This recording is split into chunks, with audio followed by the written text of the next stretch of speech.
आज भिडियोटी बहुत गुरुत्वपूर्ण आज आम लाइव ट्रेड शो करूँ एजुकेशनल वीडियो अच्छी आज आमर हो लॉस सो मु वीडियो अपलोड करी कौ जगह लॉसेस होता कौन पाई होता लॉस रिकवरी कलापर भी केमती लॉस है से उपरे डिस्कस करवा आज आम बहुत बढ़िया स्ट्रैटेजी क्रिएट कर एक्चुअली मार्केट ये गोटे टंकार समुद्र तो ये समुद्र रे बहुत जमती कहवा गले गोटे समुद्र जदि ये ताले एथरे बहुत सारा माने जीव जंतु अच्छा तो समस्त चाल चलन अलग समस्त जीवन जापन पूरा अलग तो से समुद्र भितर आमको जदि रहा पड़ो ताले समस्त चाल चलणी सहित आमको खाप खुई चलवाक पड़ो तो से टाइप रो बर्तमान ए मार्केट को जदि देखा आम से टाइप रो तो से एका ही हम जमती कि ये मार्केट है बहुत बहुत बड़ मार्केट सो एथरे एंट्री करने हेले प्रॉपर टाइमिंग कौ टाइमिंग रे एंट्री करा जिवो प्राइस एक्शन ठीक अच्छी ना ना प्राइस एक्शन ठीक हवा सहित आम कौन देखा ना रिस्क मैनेजमेंट ठीक से होना ना सबुठ बड़ जिनस है रिस्क मैनेजमेंट तो आजिका ट्रेड रे मु रिस्क मैनेजमेंट कौटी खराब होता आ स्टार्टिंग रनिंग गाइस जदि आपन रिस्क मैनेजमेंट खराब अच्छी ना ताला आपन से दिन आपनकर ठीक हो जीव ना तो आज कौन कौन भूल होता जो शिक्षा हमको मिल पाचे से भूल नेक्स्ट टाइम न हो से एटा एजुकेशनल वीडियो पकाउची आ FinNifty actually more FinNifty रे ही केबे जाएनी आगत भी फिन निफ्टी रे बहुत प्रॉब्लम होता सो लॉसेस आज 5900 समथिंग आम लॉसेस बुक करछु तो किछि न लॉसेस बुक करवाटा बड़ कथा न काली प्रॉफिट हो मैनेज करवा दिन दुई दिन किंतु गोटे जिनस है जे पर्यंत आमको लॉस न होइछि आमे किछि शिक्षा नहीं पारिबा सबुदिन जदि प्रॉफिट हम मानिक चलो सबुदिन आम ये एंट्री करवा आ एकदम से जीरो हो बस प्रॉफिट सबुदिन जदि ये प्रॉफिट हो चलो ताले आम मार्केट कौन शिक्षा ग्रहण करवा किसी शिक्षा आमको मिल ना मार्केट तो दिन दिन लॉसेस आसवा दरकार आ से लॉसेस केमती आसला आम कौन एक्स्ट्रा नॉलेज नहीं पालु सेगुड़ा सब जापर तो लॉसेस हवाटा निहाती जरूरी तापर गोटे जिनस है गाइज आप केते टंका पर्यंत लॉसेस सही पारे गोटे दिन रे सेतिकी देले ना आपनकर रिस्क मैनेजमेंट किछि बिगड़ो ना माइंडसेट भी बिगड़ो ना आपन फमर शिकार हेबे ना तो से जिनस है आपन जेते मार्केट रे ट्रेड पकाउछन्ती केते क्वांटिटी देले आपनकर रिस्क मैनेजमेंट हिसाब रे आपन सक्सेसफुली ट्रेड करि पारिबे लॉसेस 2-3टा हेले भी आपन को फरक पड़िबो ना सेटा आपन कैच करके आपन एंट्री करंतु सेम क्वांटिटी रे केते लॉसेस नहीं पारे माने लॉसेस को आखि सामने रखिकी आपन क्वांटिटी को बनातु तेबे जाई सक्सेस हो पारे तो से ही तो मु एबे देखै दोछि आपन को को जगह रे हमें कौन कौन भूल करथिलो को ट्रेड हमरो नेगेटिव रे गला देखंतु मार्केट खुलला कोडी 9:15 मार्केट खुलला पर मार्केट ऊपर को गला पुणी गोटे रेड कैंडल बनला तो मु पूरा हड़बड़ी रे आसी गली आ प्राइस एक्शन भी देखंतु सेलिंग कैंडल बनिछि मु टिके जूम कर दोछि देखो पूरा मस्त कैंडल कैंडल मोर एंट्री हुए ठीक अच्छे किंतु ये आउ गोटे सेटअप आमर नाला कौन रिस्क मैनेजमेंट आमर ठीक नाला मुझे कैलकुलेशन करके देखी कारण ये आमर एंट्री ही बनू नाला रिस्क मैनेजमेंट ठीक नाला तो आमको एंट्री करवार नाला तो जदि देखा गाइज 9:15 पर यहाँ कौ कैंडल हम यहाँ आसला यहाँ सपोर्ट जोन है से कैंडलटा तो कौन है ना देखो तो एथे सपोर्ट बनाऊला ठीक अच्छे जदि गाइज यहाँ प्राइस एक्शन हिसाब से आपन पूर्व ट्रेड भी मत देखिथे जे मु एंट्री करे ये एंट्री कला मार्केट तलू भी जाए कि आम लॉस हुए ना एथिरे कौन पाई लॉस है कारण एथिरे रिस्क मैनेजमेंट ठीक नथिला गाइज मेन जिनस है देखो मार्केट ओपन है मात्रे कौन कौन हो पार ये देखो आप निजे देखु जे ये कैंडल आम जदि एंट्री करवा ना गाइज देखो ये कैंडल तो लो रे जदि आम एंट्री करवा मु एंट्री कर सारापर ही भावुची भूलीगला कि थे भूलीगला ना गाइज आप सुधारी पारे यहाँ देखो प्राइस जाऊँगी केते देखो एथे रिक्स अच्छी 15 टଙ୍କା 15 टंकार रिक्स रोची तो ता तुलना हमको केते दरकार निहाती 3 गुणा 15 गुणा 30 15 45 टଙ୍କା समथिंग हमको मिलले कि हमको प्रॉफिटेबल ट्रेडर हो पारिबा तो रिक्स जदि 15 टଙ୍କା रहिला आ एक कैंडल रो हाई रे आमे एसएल देलु ठीक अच्छे देलु किंतु ता तुलन में प्रॉफिट आमको 1:1 हेले मिलूँ कि देखु ना गाइस 1:1 भी मिलूना तो भाविकी देखु जदि यही सेटअप आम ट्रेड करवा 1:1 भी मार्केट आमको दौनी सेम टाइम रे मार्केट ओपन है जिते बड़े तेबे आप निजे डिसाइड करूँ जे ये दिन गुटा कौ टाइप बिहेवियर कर दिन गुटा टाइम अच्छे पाखे तो सी मोमेंटम कर कि गाइस नाई तो ये आमको 1:3 ट्रेड रो सेटअप दरकार था तो 1:3 रो सेटअप एपर्यंत मिल नाला आम एंट्री करूँ फास्ट ही आमर एसएल पड़ेगा आमर एसएल बहुत बड़ पड़ेगा गाइस केमती ना ये जब देखा 300टा आम क्वांटिटी एंट्री कर बड़ क्वांटिटी भी एंट्री हो प्लस 15 टकर पाखापाखि ये आमर 45 टंकार एसएल पड़ेगा बुझीगला ना गाइस केमती गला लसेस फास्ट ही लसेस होगला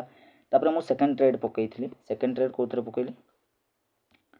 जिते मार्केट पुल बैक कला ऊपर को मुझे भाविली एबे एठू खसीज तो मु कौन कली ना ओके हाँ जिते बड़े यही कैंडल इन्वर्टेड हैमर बनैला आउ ए कैंडलटा रेड बनईला मु लोअर एंट्री करी आउ यार हाई रे ही एसएल देदेली तुरंत एसएल कट करगला मुझे कन्फर्मेसन करदेली जे ना ए चलो ना किंतु जदि देखा गाइज ये आमको प्रॉपर सेटअप मु बड़ कर दिए देखिए जदि देखा गाइज प्रॉपर सेटअप केते बड़े मिल पार्टी जोटा कि आमको 1:3 रो सेटअप जो देखा देखो आमर एंट्री आउ थे केते बड़े हम आम ये तो एंट्री नाला ना ये भी जदि आम देखिकी या देखिकी एंट्री करते यही कैंडल रो प्राइस एक्शन हिसाब से 13 टଙ୍କା रोचे 13 टଙ୍କା हिसाब से आमको कौन 1:3 मिल पाला कि ना चांस ना तो एटा भी आम परफेक्ट सेटअप नुह तापर जदि देखा गाइज आउ आउ केते बड़े सेटअप होती देखो आउ सेटअप होनी ओके जो देखा ये सेटअपटा जो देखा गाइज ए सेटअप रे आमर जाऊला के 4 टଙ୍କା 4 टଙ୍କା बदल रे एटा 1:3 ट्रेड थिला गाइज ए ट्रेडटा 1:3 कौन 1:5 थिला तो आमे जदि ए कैंडल बेसिस रे आमे जदि एंट्री करथांतु ताले आमर 1 गो रे 1:3 समथिंग हे थांता 1 गो रे थांता देखो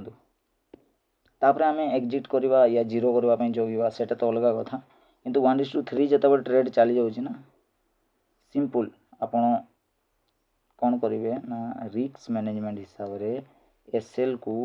ट्रेल करिकी कोस्ट टू कोस्ट आनिकी रखीदवा कथा तो ठीक अच्छे ए ट्रेड सक्सेस होता था पुणी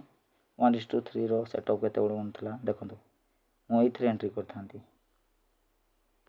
ये पाखापाखि एंट्री करता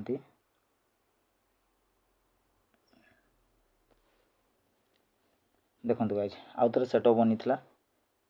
आम पाखापाखि ये पाखापाखि एंट्री करते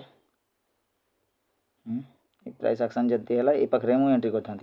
आ से हिसाब से जो देखिए ना गाइज यही ट्रेडटा 1:3 गला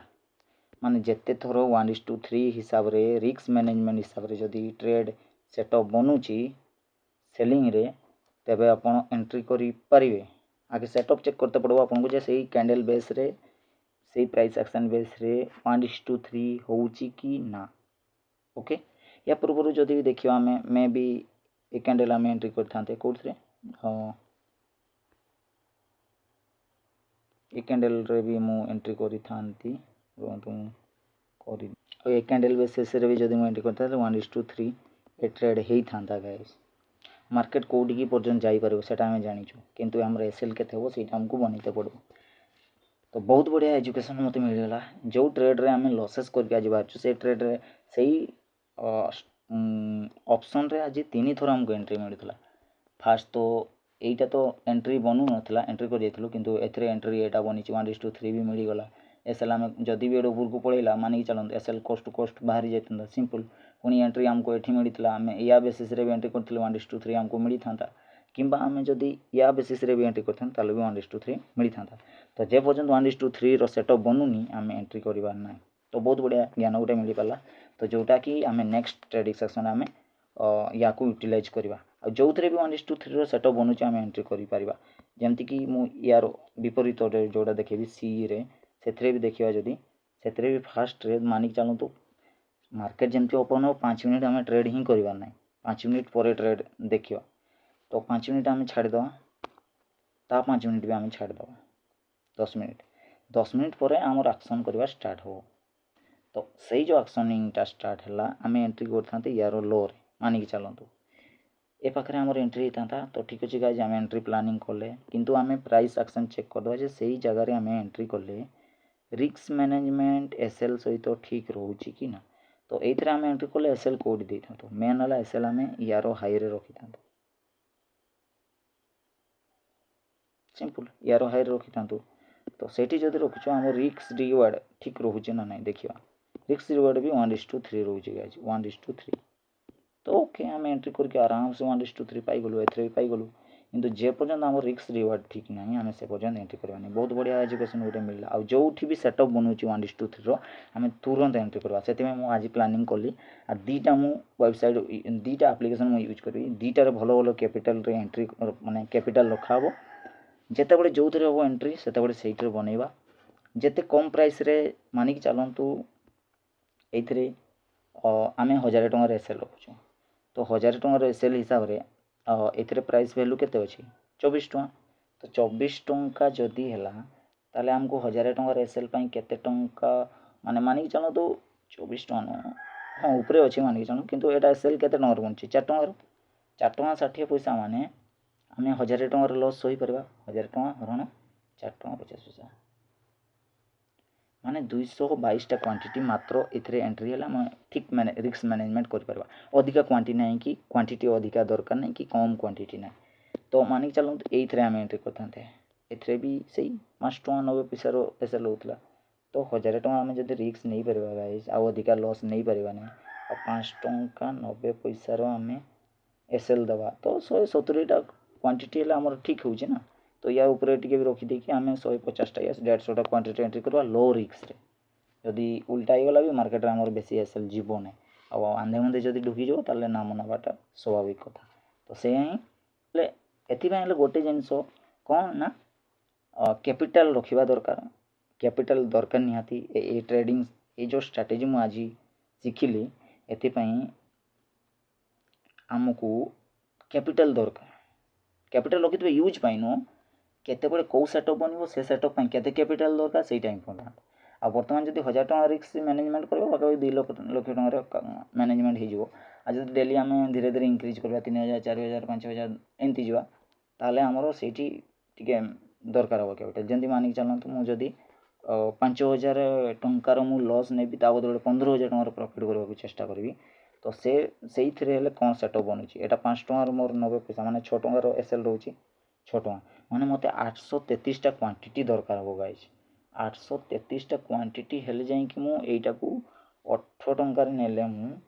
କ'ଣ ନା, ରୁହନ୍ତୁ ମୁଁ ସେଟଅପ୍ ବନେଇ ଦେଉଛି ଡାଇରେକ୍ଟ, କେତେ କ୍ୱାଣ୍ଟିଟି ପଡ଼ିବ ଗାଇଜ୍। ପାଖାପାଖି 34 ଲଟ୍ ୟା 35 ଲଟ୍ ହେଲେ, ହଁ ପାଖାପାଖି 35ଟା ଲଟ୍ ହେଲେ ଯାଇକି 850 ସମଥିଙ୍ଗ କ୍ୱାଣ୍ଟିଟି ଆସୁଛି, ଯେଉଁଥିରେ କି ଆମର ରିସ୍କ ରହିବ 5000 ଟଙ୍କାର ଆଉ ରିୱାର୍ଡ଼ ରହିବ 15000 ଟଙ୍କାର। ତ ସେଇ ହିସାବରେ ରହିବ କ୍ୱାଣ୍ଟିଟି। ପାଖାପାଖି ଏଥିରେ ଇନଭେଷ୍ଟମେଣ୍ଟ ତ 4-5 ଲାଖ ପଡ଼ିଯିବ ମିନିମମ୍। ଯଦି ୟାକୁ ଦେଖାଯିବ ସେ ପାଖାପାଖି ହିଁ ପଡ଼ିବ 4 ଲାଖ ସମଥିଙ୍ଗ, 15000 ଟଙ୍କା ଡେଲି ଇନକମ୍ କରିବା ଲାଗି। ତ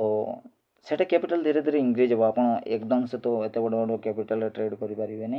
ପ୍ରଫିଟ୍ ବେସରେ ହିଁ ଟ୍ରେଡ଼୍ କରିବେ। ତ ଷ୍ଟାର୍ଟିଂ ଆପଣ ମାନିକି ଚାଲନ୍ତୁ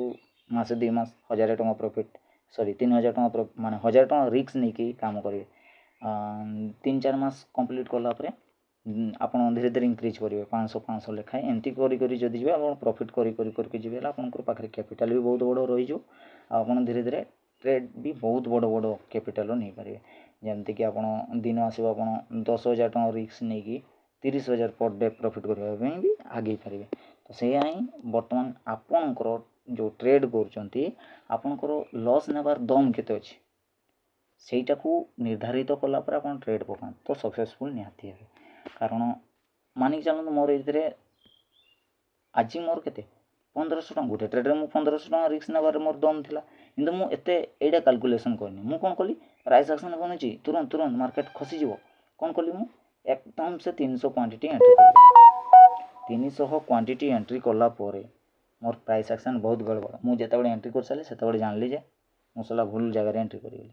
ଆଉ ମୋର ରିକ୍ସ ରହିଗଲା କେତେ, 300 × 15 ଟଙ୍କାର, ଏକାଥରେ 4500 ଟଙ୍କାର ମୋର ଏଇଥିରେ ରିକ୍ସ ରହିଗଲା। କାରଣ ମୁଁ ଏ ପ୍ରାଇସ୍ ଆକ୍ସନ୍ ହିସାବରେ ମୁଁ ଏହାର ହାଇରେ ଏସ୍ଏଲ୍ ଦେଇଥାନ୍ତି। ତ ଏସ୍ଏଲ୍ ତ ପ୍ରପର ଜାଗାରେ ଦେବାକୁ ପାଇଁ ପଡ଼ିବ ନା, ତ ୱେଟ୍ କଲି, ବଟ୍ ଏସ୍ଏଲ୍ ନେଇଗଲା। ତ ମେନ୍ କଥା ହେଲା କ'ଣ ନା, ଆପଣ ଏସ୍ଏଲ୍ ଯେଉଁ ଦେବେ ମାର୍କେଟକୁ କେତେ ଟଙ୍କା ଦେଲେ ଆପଣଙ୍କୁ ପ୍ରୋବ୍ଲେମ୍ ହେବ ନାହିଁ, ସହିପାରିବେ, ସେଇଟା ନିର୍ଦ୍ଧାରିତ କରିକି ଆସିଥାଏ। ତ ମୋର ଏଇଟା 1500 ନେବାର ଥିଲା, ସିମ୍ପଲ୍ 1500 ଲସ୍ ହେଲେ ମୁଁ ସମ୍ଭାଳି ପାରିଥାନ୍ତି। ତ 1500 ଇଣ୍ଟୁ ହରଣ କେତେ 15 ଟଙ୍କା, 100ଟା କ୍ୱାଣ୍ଟିଟି ଯଦି ମୁଁ ନେଇଥାନ୍ତି 1500 ମୋର ଏସ୍ଏଲ୍ ପଡ଼ିଥାନ୍ତା, ମୋର କିଛି ପ୍ରୋବ୍ଲେମ୍ ହୋଇନଥାନ୍ତା, ମୁଁ ଆଉ 2-3ଟା ଟ୍ରେଡ୍ ବି ନେଇପାରିଥାନ୍ତି। ତ ପ୍ରୋବ୍ଲେମ୍ ହେଲା ସେଇଆ ଯେ ଆପଣ ଏକଦମ ସେ ରିସ୍କ ମ୍ୟାନେଜମେଣ୍ଟ କେତେ ଟଙ୍କା ମାର୍କେଟକୁ ଦେଇପାରିଲେ ଆପଣ ଗୋଟେ ଦିନରେ 3-4ଟା ସମ୍ଭାଳି ପାରିବେ, ସେଇ ହିସାବରେ ଆପଣଙ୍କୁ ଟ୍ରେଡ୍ କରତେ ପଡ଼ିବ। ତ ପ୍ରାଇସ୍ ଆକ୍ସନ୍ ହିସାବରେ ମୁଁ ଏତିକି ସିଓରିଟି ଦେଇପାରିବି ଯେ ଆପଣଙ୍କୁ ପ୍ରତ୍ୟେକ ଇଏରେ ଅପସନ୍ରେ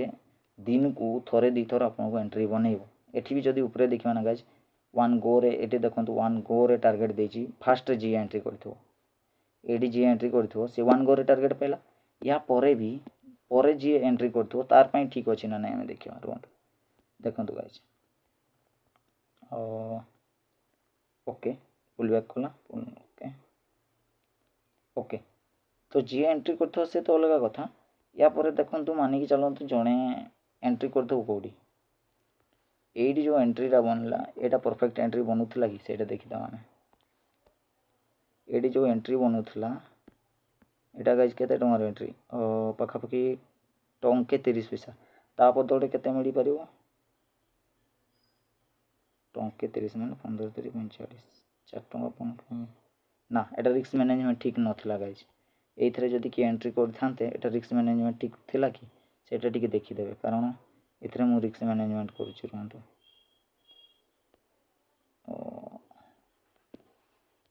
ଦେଖନ୍ତୁ ଗାଇଜ୍, ପରଫେକ୍ଟ ତ ସେଟଅପ୍ ବନୁନଥିଲା। ଯଦି ବି ଏଠି ଏଣ୍ଟ୍ରି କରିଥାନ୍ତେ ତାହେଲେ ବି ସେ ତଳକୁ ଆସିଲି, ପୁଲ୍ ବ୍ୟାକ୍ କଲା, ପୁଣି ତଳକୁ ଗଲା, ଏକଦମ ସେ ଆପଣ ଏସ୍ଏଲ୍ ଦେଇଥାନ୍ତେ, ଏସ୍ଏଲ୍ ନେଇଯାଇଥାନ୍ତା। ତ ଏତେ ତଳକୁ ଆସିଲା ମାନେ ଆପଣ ଏସ୍ଏଲ୍ ତ ନିହାତି ଆଣିକି ଏଇ ପାଖରେ ରଖିବେ ନା, ଏତେ ଲସେସ୍ ହେଇନଥାନ୍ତା ଏଣ୍ଟ୍ରି କଲେ ବି ଆପଣଙ୍କୁ। ମାନିକି ଚାଲନ୍ତୁ ଆପଣଙ୍କର ସିଏ କେତେ ଏଠି ଏଣ୍ଟ୍ରି କଲେ ଆପଣଙ୍କର ଏସ୍ଏଲ୍ କେତେ ପାଖାପାଖି ଟଙ୍କାଟେରେ ଅଛି, ତ ତା ବଦଳରେ ଆପଣଙ୍କୁ ଟଙ୍କାଟେ ତା ତଳକୁ ପଡ଼ିଥିଲା 1.5 ଟଙ୍କା ପାଖାପାଖି ପଡ଼ିଥିଲା ଗାଇଜ୍। ତ ପୁଲ୍ ବ୍ୟାକ୍ କରିବ ସେ କେଉଁଠୁ, 1.5 ଟଙ୍କା ପଡ଼ିଥିଲା ମାନେ ସେ ଯଦି ପ୍ରାଇସ୍ ଆକ୍ସନ୍ ହିସାବରେ ଏଇଠୁ ଗଲା, ଏଠି ପୁଲ୍ ବ୍ୟାକ୍ କଲା, ତଳକୁ ଗଲା, ପୁଣି ପୁଲ୍ ବ୍ୟାକ୍ କେଉଁଠୁ କରିବା କଥା, ଏଇଠୁ କରିବା କଥା। ସୋ ଏକଦମ ସେ ଭଲିଟିଲିଟି ଆସିଲା ସେଇଟା ଅଲଗା କଥା, ତ ଏଇଠୁ କରିବା କଥା। ତ ଆପଣ କ'ଣ କରିଥାନ୍ତେ ନା ଏସ୍ଏଲ୍କୁ ଆଣିକି କୋଷ୍ଟ ରଖିଦେଇ ପାରିଥାନ୍ତେ ଆରାମରେ। ଗୋଟେ ପୁଲ୍ ବ୍ୟାକ୍ ତଳକୁ ପଳେଇଲା ମାନେ କୋଷ୍ଟ ଏସ୍ଏଲ୍କୁ ଆଣିକି ଏ ପାଖାପାଖି ଧରନ୍ତୁ କୋଷ୍ଟ ନ ରଖିକିରି ଏ ପାଖରେ ରଖିଥିଲେ ହେଲେ ବି ଆପଣଙ୍କୁ 300-400 ଟଙ୍କା ଲସ୍ ହେଇଥାନ୍ତା, କିଛି ଇସ୍ୟୁ ନାହିଁ। ତାପରେ ମାର୍କେଟ୍ ପୁଣି ଦେଖୁଛନ୍ତି ଉପରକୁ ଗଲା, ପୁଣି ଦେଖିଲେ ଯେ ଇଏ ତ ରହିପାରିଲାନି ଉପରେ, ତ ପୁଣି ରେଡ୍ ବନେଇଲା। ରେଡ୍ ଯେତେବେଳେ ବନଉଥିବ କେଉଁ ପାଖରେ, ଏଇ ପାଖରେ ଏଇ କ୍ୟାଣ୍ଡେଲ୍ ଯେଉଁ ରେଡ୍ ହେଇଯାଉଥିବ ଏଇଠି ଆଉ ଥରେ ଏଣ୍ଟ୍ରି କରିପାରିବେ ଆପଣ। ଏସ୍ଏଲ୍ ଛୋଟ ଏସ୍ଏଲ୍ ରହିବ, ଆଉ ଏଥିରେ ଆପଣଙ୍କୁ 1:3 ସମଥିଙ୍ଗ ମିଳିଯାଇଥିବ। ଦେଖିବା ମିଳିଛି କି ନାହିଁ। ତ ୟାକୁ ଯଦି ଆମେ ଏଇ ପାଖରେ ଏଣ୍ଟ୍ରି କରିବା ପୁଣି, ଆଉ ୟାର ରିକ୍ସ ରହିବ ୟା ହାଇରେ, ଏଣ୍ଟ୍ରି ଆମର ଆଉ ଟିକେ ତଳେ ରହିବ। ରୁହନ୍ତୁ,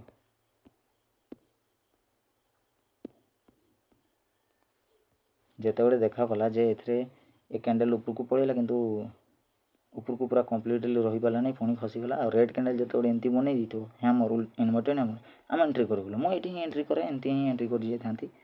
କାରଣ ମୋତେ ମାର୍କେଟରେ ମାନିକି ଚାଲନ୍ତୁ ମୁଁ ଏଇଠି ଏଣ୍ଟ୍ରି କଲି, ଉପରୁ ଏଣ୍ଟ୍ରି କରିପାରିଲି ନାହିଁ, ମାନେ ଉପରୁ ମୋତେ ଏଣ୍ଟ୍ରି କରିବାର ଥିଲା କରିପାରିଲି ନାହିଁ। ତ ଏଣ୍ଟ୍ରି କରିଥିଲି, ମୋତେ ଏସ୍ଏଲ୍ ନେଇଗଲା, ମୁଁ କୋଷ୍ଟ ଏକ୍ଜିଟ୍ କରିଗଲି, ପୁଣି ଆଉ ଥରେ ଏଣ୍ଟ୍ରି ମୋତେ ଦେଲା। ତ ମୁଁ ଆଉ ଥରେ ରିସ୍କ ମ୍ୟାନେଜମେଣ୍ଟ କରିଦେଉଛି, ଠିକ୍ ହେଉଛି ନା ନାହିଁ ଦେଖିଦେବା। ଏ ରିସ୍କ ମ୍ୟାନେଜମେଣ୍ଟ ହିସାବରେ ମୋତେ ପାଖାପାଖି ଏବେ ଇଏ ଆଉ ଟିକେ ତଳକୁ ଯିବ ଗାଇଜ୍। ଓକେ, ମାର୍କେଟ୍ ଆସିବ ପାଖକୁ, ଆଉ ସେଇ ହିସାବରେ ଇଏ ଆମର ପରଫେକ୍ଟ ସେଟଅପ୍ ବନୁଛି କି ନାହିଁ ଦେଖିଦେବା। हाँ टिके अल्पके टिके एपट सेपट हम किंतु 1:3 हो जाऊला एटा तो आम आउ थे एंट्री करते एंट्री कलापर मार्केट आम एसएल मानिक चलते ऊपर रखी था ये एसएल रखी था कि टे ऊपर रखी था टे ऊपर रखी था भी ये ट्रेड होता नचेत आउ थे एसएल नहीं जाता बस सरला एसएल नहीं था माने कौन मार्केट एत तौक आसला देखो मार्केट पाखापाखि ये भी सेम कंडीशन अप्लाई करेंगे आप एंट्री कले रुहतु नहीं चलते आपंकर एंट्री है एंट्री कलापर मार्केट केते तौक आसला 8 टंका माने जी आपंकर रिस्क थी से आप मार्केट देदेला देलापर आप कौन करेंगे एसएल को कोस्ट टू कोस्ट आनिक रखिदे एकदम से मार्केट जिते देखिए यहाँ ग्रीन कैंडल बनईदेला आप एसएल को कोस्ट टू कोस्ट रखी दिंतु तापर गोटे कैंडल जो गला एकदम से ऊपर को पड़ेगा बूम कर देखो भाई तापर एकदम से एक कैंडल जमती बनला आपड़ कौन करेंगे ना कोस्ट कोस्ट आनिक रखिदे एसएल को यू तो आउ लस हवा ना पुणी एकदम से जो कैंडलटा बनला एसएल नेलापर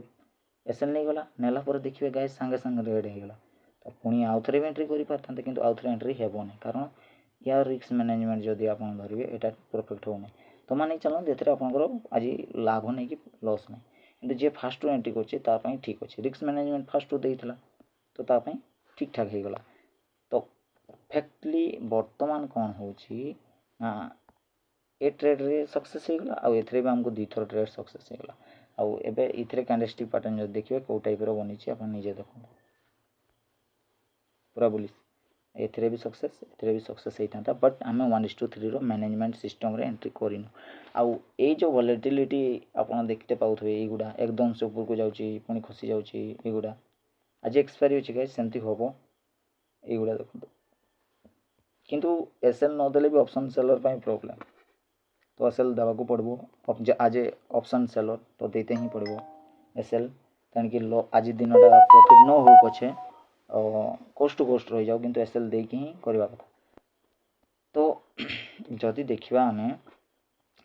निफ्टी फिन निफ्टी रे यह मोमेंटम हुए लिक्विडिटी टी कम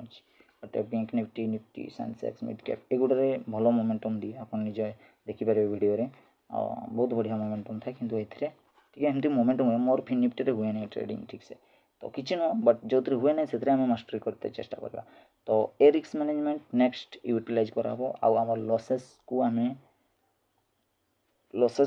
साइड कर आ लसेस आम चांसेस ही ना कारण मोर बड़ प्रोब्लेम कौन थी ना मुझे टका मार्केट को देवाक आसूँ मुझे निर्धारित कर पार्नी ये भी ए ट्रेडिंग स्टाइल भी मुझे प्रॉफिट तो रेगुलर करुँची आज सीना लस होगा बट रेगुलर प्रॉफिट करूँ किंतु केते टका मो रिस्क मैनेजमेंट रोचे से निर्धारित कर पार्न तो आज मुझे कर बर्तमान मत मानी चल 1500 टकार रिस्क मैनेजमेंट करवाटा मो माने सही अच्छी मु 1500 टका तक रिस्क मैनेजमेंट करी तो मु कौन करी ना 1500 टंका पर्यंत ही एथिरे रिस्क नहीं कि एंट्री करी सिंपल तापर आमको केते प्रॉफिट हम केते लसेस हम सेटा तो आप जानते 1500 टका रिस्क नेबी माने ता बदले मु 3 गुणा नेबाक चाहिए मार्केट रू तो फास्ट मु देखी मार्केट 10 मिनट चालू 10 मिनट पर एंट्री करी प्राइस एक्शन हिसाब से जदि हो गला तो बेटर कथा जोटे मुझे एंट्री कली धर 15 मिनट एटी एंट्री कलापर मत आराम 1:3 मिलगला ओके डन पुणी एथरे मिलगला आमको ट्रेड पुणी से टाइम भितर तो बहुत बढ़िया कथा दी साइड आम एंट्री कर जो एसएल गले गला गोटे जाओ एसएल आ गोटे 1:3 आसीज मानिक चलते आप 1000 टंकार रिस्क नहीं कि 2टा ट्रेड लगे एथरे 1000 और एथरे भी 1000 आपको टार्गेट केते देबे 3000 टका जी भी अचिवमेंट करो 3000 मिल आपको तो ये धरतु एसएल पड़ेगा तो आपंकर 1000 टका गला माइनस तो आपंकर रहा के 2000 ये अचिवमेंट देदेव निहाती जड़े गला मैंने जड़े तो दब ना तो 2000 आप घर को नहीं गले मानी चलो ये भी देला नहीं तो आउ कौन हम ये भी जदि देव नहीं तो आटलिस्ट आप से दिन कौन करेंगे सेमती तो हुए ही ना मार्केट जोड़े भी जाए गोटे साइड जाए जदि गला भी ना ताले भी 2 जनकर प्रॉफिट हुए जेहेतु ମାର୍କେଟ କୌଣସି ଆଡ଼େ ବି ଗଲା ନାଇଁ ନା ଗାଇସ୍, ତାହେଲେ ଦୁଇ ଜଣଙ୍କ ଯାକ ପ୍ରଫିଟ୍ ହେବ।